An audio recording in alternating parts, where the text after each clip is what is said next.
आरती, आरती, कहाँ हो? आलोक ने अपनी पत्नी को आवाज लगाते हुए कहा। आरती गौशाला से आंगन में आ गई और आलोक से बोली, कहो जी, क्या बात है? अरे, मैं ये कह रहा था कि पास वाले गांव के जो हमारे खेत है, आज वहां का अनाज उठवाने जा रहा हूं। लौटने में देर हो जाएगी, तुम खाना खाकर सो जाना, मेरा इंतजार मत करना, आलोक बोला। ये कौन सी नई बात है? ये तो मैं ना जाने कब से सुन रही हूं। तुम्हारे पास मेरे लिए वक्त ही कहाँ है? आरती ने रूठते हुए कहा। रूठ गई पगली, आलोक बोला। नहीं, मैं तो खुशी से नाच रही हूं, आरती चिढ़ते हुए बोली। आरती की बात सुनकर आलोक हंस पड़ा, फिर बोला, तुम तो जानती हो ना कि बाबूजी के जाने बाद पूरी जमींदारी मेरे सिर पर आ गई है, इसलिए मैं तुम्हें बिल्कुल समय नहीं दे पाता हूं। अगर तुम नहीं समझोगी तो मेरी बात और कौन समझेगा? हाँ हाँ, सब समझती हूँ, अब तुम जाओ। मैं गुस्सा नहीं करूंगी, आरती ने हंसकर कहा। ठीक है, तो फिर मैं चलूं? आलोक बोला। और आरती ने हाँ में सिर हिलाकर अपनी अनुमति जताई। आलोक मुस्कुराते हुए बाहर चला गया। आलोक के पिता के स्वर्ग सिधारने के बाद जमीन जायदाद की सारी जिम्मेदारी अब आलोक पर आ पड़ी थी। उसका सारा दिन मुनीम जी के साथ बहीखातों की जांच करने में ही व्यतीत हो जाता था और वो अब आरती को कम समय दे पाता था। फिर भी आरती बुरा ना मानती और घर गृहस्थी के कामों में स्वयं को उलझाए रखती। आरती के मायके में भी कोई नहीं था, इसलिए गृहस्थी संभालते हुए वो अपने धर्म का पालन कर रही थी। सुबह शाम नदी पर स्नान के लिए जाती, मन लगाकर पूजा पाठ करती। लेकिन सब कुछ होने के बावजूद भी आरती भीतर से दुखी थी, क्योंकि ब्याह के 5 साल होने को आए थे और अभी वो संतान की किलकारियां सुनने को तरस रही थी। उसके मन की पीड़ा आलोक भी समझता था, लेकिन डॉक्टरी इलाज, वैद्यों और हकीमों के पास जाने के बाद भी दोनों अब भी निराश थे। उधर आलोक का प्रतिद्वंदी नारायण शास्त्री, जो अभी शहर से लौटा था, वो एक नंबर का अयाश इंसान था। बाप दादा की छोड़ी हुई दौलत, हवेली और जायदाद थी, जिनके बल पर उसने लोगों को अपना गुलाम बना रखा था। जब देखो तब शराब में डूबा रहता और आलोक की तरक्की उसकी आंखों में खटकती थी। वो हमेशा उसकी काट करता रहता। आलोक और नारायण की ये दुश्मनी खानदानी थी, जो पीढ़ियों से चली आ रही थी। एक शाम नारायण नौका विहार के लिए निकला। शराब के बिना वो कहीं जाता नहीं था, जो उस वक्त भी उसके पास मौजूद थी, क्योंकि इसके बिना नारायण को नौका विहार में आनंद न आता। नारायण ने काफी पी ली थी और उसकी पलकें मदहोश होकर झपकने लगी थीं। आकाश में सुनहरा सूरज बादलों में छुपने की कोशिश कर रहा था। नदी का पानी चमचमा रहा था। नाव अब नौका विहार करके वापस लौट रही थी। नदी के किनारे घाटों पर लोगों की चहल पहल थी, लेकिन नारायण का ध्यान उन सभी की ओर न गया और उसका ध्यान उस ओर गया जहां उधर एकांत में आरती नदी में स्नान करने उतरी। नारायण ने देख लिया आरती को, वो अत्यंत सुंदर प्रतीत हो रही थी। वैसे भी आरती का नियम था कि नित्य प्रातः और सायं वह नदी में स्नान के लिए घर से कुछ दूर चलकर इधर एकांत में स्नान करने आती थी। अचानक नारायण ने उसे देखा तो उसे ऐसा लगा कि जैसे वो कोई स्वप्न देख रहा हो और वो आरती के सौंदर्य को देखकर बेकाबू हो गया। सामने अत्यंत सुंदर नारी, जिसके वस्त्र भीगकर उसके अंगों से चिपककर प्रायः अंगों का स्पष्टीकरण दे रहे थे। आरती आंखें नीचे खड़ी सूर्य को नमस्कार कर रही थी। ऐसा लग रहा था कि वो कोई नारी नहीं, जल पर उगा गुलाबी कमल थी। नारायण उसे देखकर भौचक्का सा रह गया। उसने आज तक ऐसा गोरा रंग, शरीर का कटाव और ऐसा रूप नहीं देखा था। वो उसे देखते ही भाव विभोर हो उठा। उसने खेवनहार से पूछा कि वो कौन है। तब खेवनहार बोला, जी, वो तो जमींदार आलोक सिंह की घरवाली है। अब आरती स्नान करके जा रही थी, लेकिन नारायण के मन में आशा का संचार हुआ। उसके हृदय की गति अब तीव्र हो चुकी थी और श्वास थम चुकी थी। उसकी आंखों में अब केवल आरती ही समाई थी, जिसे पाने के ख्वाब अब नारायण ने अपनी आंखों में सजा लिए थे। अब नारायण की आंखों की नींद और दिल का चैन आरती लूट कर ले जा रही थी और नारायण ये सब होने दे रहा था। अब रोजाना ही नारायण वहां आने लगा जहां आरती स्नान करने आती थी। फिर एक दिन नारायण ने आखिरकार आरती से अपने मन की बात कह ही दी। आरती स्नान करके वापस जा रही थी तो नारायण उसके नजदीक गया और उससे बोला, जरा सुनिए। जी, कौन है आप और क्या कहना चाहते हैं? आरती ने पूछा। जी, मैं नारायण, और मैं आपसे प्रेम करने लगा हूं, नारायण बोला।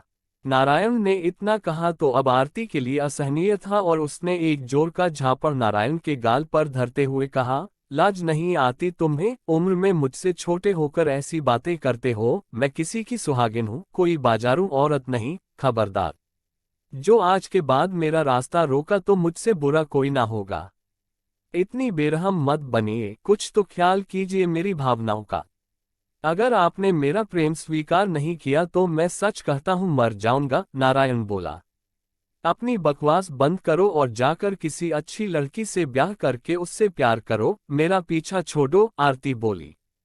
मैं अब किसी और से प्रेम नहीं कर पाऊंगा क्योंकि मैंने अपना सारा प्यार आप पर लुटा दिया है, नारायण बोला।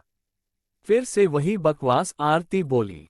ये बकवास नहीं, प्रेम है, और एक दिन मैं ये साबित करके रहूंगा, तब आपको मेरे प्यार पर भरोसा करना ही होगा, नारायण बोला। ये इस जन्म में तो नामुमकिन है, आरती बोली। मैं मुमकिन करके दिखाऊंगा, इतना कहकर नारायण वहां से चला गया। आरती उसे जाते हुए देखती रही। आरती ने ये बात आलोक को नहीं बताई क्योंकि वो सोच रही थी कि ना जाने ये सुनकर उसके पति की क्या प्रतिक्रिया हो। उधर नारायण की हालत दिन ब दिन खराब होती जा रही थी। आरती के प्रेम ना स्वीकार करने के बाद वो शराब पीकर कहीं भी पड़ा रहता, कभी तो नाली में गिर जाता तो कभी रात को किसी सड़क पर पड़ा मिलता। ये बात आलोक को पता चली तो उसने आरती से कहा कि मेरे दुश्मन नारायण को किसी से मोहब्बत हो गई है और वो उसके गम में पागल हो गया है। अगर मुझे पता चल जाए कि वो लड़की कौन है तो उससे बदला लेने में आसानी होगी। तब आरती उस बात को छुपा ना सकी और उसने आलोक को सब बता दिया। अब आलोक ने आरती से कहा कि वो नारायण से प्यार का झूठा नाटक करे, लेकिन आरती ना मानी। तब आलोक ने उसे अपनी कसम देकर उसे राजी कर लिया। आरती की समझ में नहीं आ रहा था कि वो अपने पति की बात माने या नहीं, क्योंकि उसकी अंतरात्मा इस बात को मानने के लिए कतई राजी नहीं थी।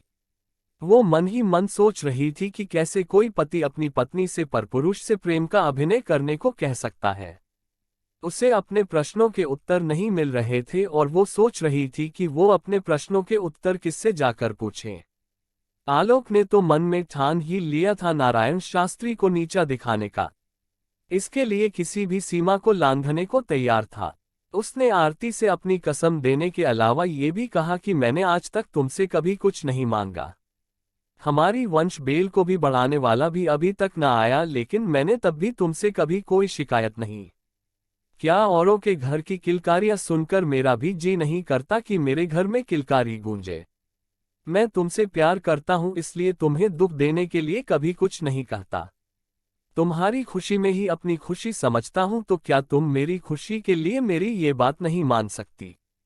अब आलोक ने जो पासा फेंका था उसमें आरती की मात निश्चित थी।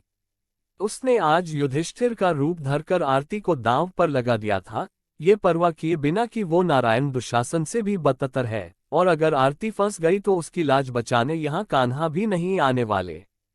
आरती आलोक की भावनात्मक बातों के भंवर जाल में फंस गई, जिससे उसका बाहर निकलना नामुमकिन था।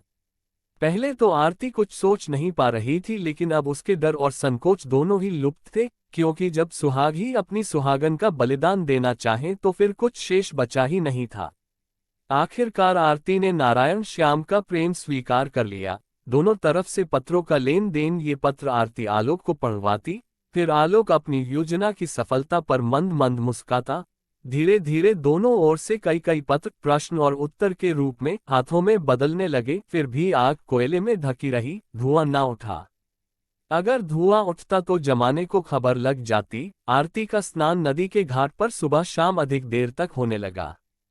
नारायण उसे अनेक बार वहां आकर अकेले मिलकर चला जाता, लेकिन फिर एक दिन, वह भरी सांझ थी, आरती और नारायण नदी के घाट की सीढ़ियों पर बैठे दृश्यों का आनंद उठा रहे थे कि नारायण की आंखों में अजीब सा सुरूर हो गया और आरती के गुलाब समान होठों की मुस्कुराहट उसे बेचैन कर गई। वो स्वयं को उसके रूप के सामने पराजित समझ रहा था। वो अपने मन में उठती हिलोरों को दबा ना सका और भूलवश आरती के होठों का प्रगाढ़ चुंबन ले बैठा। आरती स्वयं को छुड़ाती रही, लेकिन नारायण ना माना। नारायण को तब होश आया जब उसकी वासना शांत हुई। आरती ने आव देखा ना ताव और जोर का थप्पड़ नारायण के गालों पर धरकर बोली, निर्लज पापी, तू मुझसे प्रेम करता है, अगर तेरा प्रेम सच्चा होता तो तुझमें धीरज होता। लेकिन तू जिसे प्रेम कहता है वो प्रेम नहीं, वासना है, और इस वासना में तू अंधा हो चुका है। आज के बाद मुझसे मिलने का कभी भी प्रयास मत करना। मैं तुझ जैसे पापी से मिलना नहीं चाहती। और इतना कहकर आरती अपने आंसू पोंछते हुए वहां से चली आई। रात हो चुकी थी। उस दिन चांदनी रात थी, इसलिए चारों ओर चांदनी फैली हुई थी, लेकिन आरती के मन में तो अंधेरा छाया हुआ था। आरती ने रसोई बनाकर रख दी थी, लेकिन खाया नहीं था, उसका मन व्यथित था। फिर वो सारे दीपक बुझाकर एकांत में बैठ गई। तभी किसी ने धीरे से द्वार के किवाड़ों की सौल खटखटाए। आरती ने पहले लालटेन जलाई, फिर कांपते हाथ से किवाड़ खोले। वो आलोक था। आलोक बाहर से खाकर आया था, इसलिए कपड़े बदलकर पलंग पर लेट गया और थोड़ी ही देर में सो भी गया। लेकिन आरती देर तक जागती रही। उसे अपने होठों पर नारायण का स्पर्श अभी भी महसूस हो रहा था। उसे स्वयं से घिन आ रही थी, पर पुरुष का स्पर्श, वो भी अपने अधरों पर। छी छी, ये तो मेरे लिए डूब मरने वाली बात है। दिन बीत रहे थे और अब आरती घाट पर स्नान करने ना जाती। उधर आरती की सूरत ना देख पाने के कारण नारायण व्याकुल हो उठा और एक रात पिस्तौल अपनी कमर में छुपाकर आरती के मकान पर जा पहुंचा। पहले मकान के किवाड़ पर लगी सांकल खड़काए और खुद को कंबल में छुपा लिया। जब आरती ने किवाड़ खोले तो वो धड़धड़ाता हुआ भीतर घुस गया। उसने कुछ भी कहने सुनने की भी आवश्यकता नहीं समझी। आरती ने देखा तो चिल्ला उठी। तब नारायण ने अपने चेहरे से कंबल हटाया। लालटेन की रोशनी में आरती ने उसे देखा और वह पीछे हट गई। नारायण उस समय उसे बाघ की तरह घूर रहा था। उसने आरती की ओर पिस्तौल तानकर कहा, शोर मत मचाना वरना गोली मार दूंगा। आरती ये देखकर मुस्कुराए और बोली, अब तुम इस हद तक गिर चुके हो। हाँ, गिर चुका हूँ इस हद तक। मैं तुमसे प्यार करता हूँ और तुम मेरी अवहेलना करती हो। नारायण बोला, सच में मुझे प्यार करते हो तो यूं चोरी छुपे क्यों यहाँ आए हो? मुझे बदनाम करने? आरती ने पूछा। नहीं, मैं तुम्हें कभी बदनाम नहीं कर सकता आरती। मैं तो तुमसे क्षमा मांगने आया था। तुम मुझे प्यार करो या ना करो, मगर मुझे क्षमा कर दो। मैं तुम्हारे बिना जीने की कोशिश करूंगा। अगर तुम्हारे बिना जी नहीं पाया तो मर जाऊंगा, लेकिन तुम्हारी नफरत लेकर ना तो मैं जी पाऊंगा और ना ही मर पाऊंगा। बस मुझे एक बार क्षमा कर दो। मेरा प्रेम तुम्हारे लिए पवित्र है। जैसा मैं तुम्हारे लिए महसूस करता हूँ वैसा आज तक मैंने किसी भी स्त्री के लिए महसूस नहीं किया। फिर नारायण घुटनों के बल बैठकर फूट फूट कर रोने लगा और उसी क्षण उसके हाथ से पिस्तौल जमीन पर गिर गई। अब आरती भी कठोर न बन पाई। वो भी नारायण का व्यवहार देखकर पिघल गई और उसने अपने दोनों हाथ फैला दिए। नारायण फौरन ही उसके अनकपाश में समा गया। आरती ने उसके हाथों को अपने हाथों में लेकर कहा, जाओ, मैंने तुम्हें माफ किया। तुम्हारी आंखों में मुझे पश्चाताप नजर आया। तुम्हारे ये आंसू झूठे नहीं हैं, इसलिए मुझे तुम पर दया आ गई। अब तुम जाओ, रात बहुत हो चुकी है, मेरे पति के आने का वक्त हो गया है। आरती की बात सुनकर नारायण चला गया, लेकिन अपनी पिस्तौल वहीं भूल गया। जब आलोक घर लौटा तो उसने पिस्तौल को अपने घर में पाकर आरती से पूछा, ये कहाँ से आई?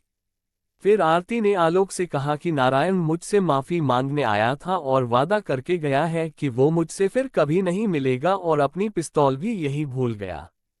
आलोक ने आरती की बात पर भरोसा कर लिया। इधर आरती भी अपने पति से झूठ बोलकर पछता रही थी, लेकिन सच बोलती भी क्या कि नारायण ने उसके होठों का चुंबन लिया था और वो उसी की माफी मांगने आया था। इन्हीं उलझनों में उलझी आरती सोने का प्रयास कर रही थी, और इधर नारायण ने मन में सोचा कि उसने मुझे माफ कर दिया। अब मैं उससे मिलने का कभी प्रयास नहीं करूंगा, क्योंकि मुझे लगने लगा है कि मैं उससे सच्चा प्रेम करने लगा हूं, और सच्चे प्रेम को पाने की आवश्यकता नहीं होती, वो तो बस महसूस किया जा सकता है। आज से शराब भी बंद। मैं आज से एक अच्छा इंसान बनने की कोशिश करूंगा। अब उस बात को भी 2-2.5 महीने बीत चुके थे जब नारायण आरती के घर आया था और अपनी पिस्तौल भूल गया था। लेकिन तभी एक रोज शाम के वक्त आरती चक्कर खाकर गिर पड़ी। आलोक ने फौरन वैद्य जी को बुलवाया। वैद्य जी आए और उन्होंने आरती की नाड़ी जांची। नाड़ी जांच कर बोले, मेरा अंदाजा है कि ये शायद मां बनने वाली हैं, लेकिन एक बार दाइमा को बुलवाकर इनकी जांच करवा लीजिए। उनकी जांच पर ही ये तय होगा कि मैं सही हूं या नहीं। दाई माँ को भी बुलवाया गया। दाई माँ ने आरती की जांच की और उन्होंने कहा कि वैद्य जी का अंदाजा बिल्कुल सही है। बहुरानी उम्मीद से है, बधाई हो। ये सुनकर दोनों पति पत्नी की खुशी का ठिकाना ना रहा। खुशी के मारे दोनों की आंखें भर आईं। उस रात आलोक ने घर में घी के दीप जलाए। आरती ने आलोक के मनपसंद पकवान तले और फिर खाने के बाद दोनों पति पत्नी आपस में अपनी खुशियां बांटने लगे। तब आलोक बोला, मैं बहुत खुश हूँ। तुम्हारा कितना इलाज करवाया लेकिन कोई फायदा ना हुआ और आज बिना इलाज के ही ये चमत्कार हो गया। हाँ, मुझे डॉक्टर कहा करते थे कि तुम में कमी नहीं है, हो सकता है तुम्हारे पति में कमी हो, उन्हें एक बार इलाज के लिए लाओ। लेकिन मैंने किसी डॉक्टर की बात नहीं सुनी और आज देखो ऊपर वाले ने मेरी झोली खुशियों से भर दी। आरती बोली, तुमने डॉक्टर की बात क्यों नहीं मानी? आलोक ने पूछा। मुझे तुम पर पूरा यकीन था। और फिर आरती आलोक के अंकपाश में समा गई। सुबह दोनों ने इस खुशी के पल को भगवान के साथ बांटने का सोचा और वे दोनों सुबह सुबह मंदिर पहुंचे। लेकिन मंदिर की सीढ़ियों पर जब आलोक ने नारायण को देखा तो उसका माथा ठनका। वो उसे देखकर कुछ परेशान सा हो गया। उसे उस रात की बात याद आ गई जिस रात नारायण उसके घर आया था और अपनी पिस्तौल भूल गया था। उसके दिमाग में वो बात घर कर गई कि उस रात नारायण आया था तो कहीं ऐसा तो नहीं कि ये बच्चा। क्योंकि आरती रात को बता रही थी कि उससे डॉक्टरों ने कहा था कि उसके अंदर कोई कमी नहीं है, अपने पति को भी इलाज करवाने के लिए ले आओ। कश्मकश में उलझा आलोक मंदिर के भीतर तो चला गया लेकिन उसका मन पूजा करने में नहीं लगा। उसका दिमाग घूम रहा था और ना जाने कितनी शंकाओं ने उसे आकर घेर लिया था। पूजा करने के बाद दोनों घर पहुंचे तब आरती ने उससे कहा, देखा ना नारायण कितना बदल गया है। वो मंदिर की सीढ़ियों में बैठा था। लोग कहते हैं कि वो अब वहीं रहने लगा है। उसने अब अपनी हवेली के सारे ऐशो आराम भी छोड़ दिया है। तुम बहुत तरफदारी कर रही हो नारायण की, आलोक ने ताना मारते हुए कहा। कहना क्या चाह रहे हो? साफ साफ कहो ना, आरती बोली। यही कि डॉक्टरों ने तुमसे कहा था कि तुम में कोई कमी नहीं है, तुम इलाज के लिए अपने पति को लेकर आओ। इतने सालों से कोशिश करने के बावजूद हम दोनों माँ बाप नहीं बन पाए, लेकिन उस रात नारायण आया था। और कहते कहते आलोक रुक गया। और क्या? कहते कहते रुक क्यों गए? आगे बोलो। और क्या? आरती चीखी। तुम सुनना ही चाहती हो तो सुनो, यही कि ये बच्चा मेरा नहीं नारायण का है। आलोक बोला।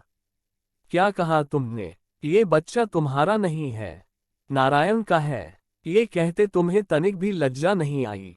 आरती चीखी। अब ज्यादा सती सावित्री बनने का नाटक मत करो, मुझे पता है कि ये बच्चा उसी का है। आलोक ने एक बार फिर विष उगला। ठीक है, तुम्हें ऐसा लगता है तो मैं ये प्रमाणित करके रहूंगी कि ये बच्चा तुम्हारा है, और जिस दिन तुम्हें सच्चाई पता चलेगी न तो तुम कहीं के ना रहोगे। आरती बोली।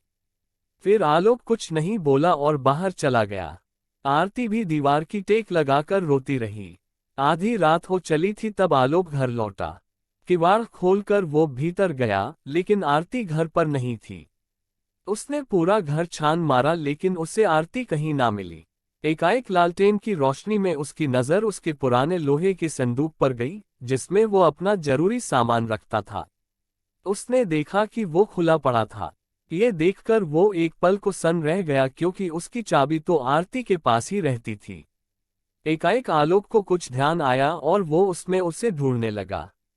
बहुत खोजने पर वो वस्तु उसे नहीं मिली और जिसे वो खोज रहा था वो नारायण की पिस्तौल थी जो वो उस रात छोड़ गया था, जो अब वहां से नदारद थी। अचानक आलोक के मस्तिष्क में ये विचार कौंधा कि कहीं आरती तो उस पिस्तौल को नहीं ले गई।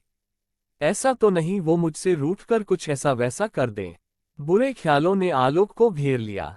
पूरा गांव खामोश सा नींद के आगोश में खोया था और आरती अव्यवस्थित सूती धोती के सीधे पल्लू में खुले सिर, खुले बाल और हाथ में पिस्तौल लेकर बस बेसुध सी चली जा रही थी। एकाएक वो मंदिर की सीढ़ियों के पास रुकी और उसने किसी को पुकारा। वो नारायण था। वो उससे बोली, नारायण, सो गए या जागते हो?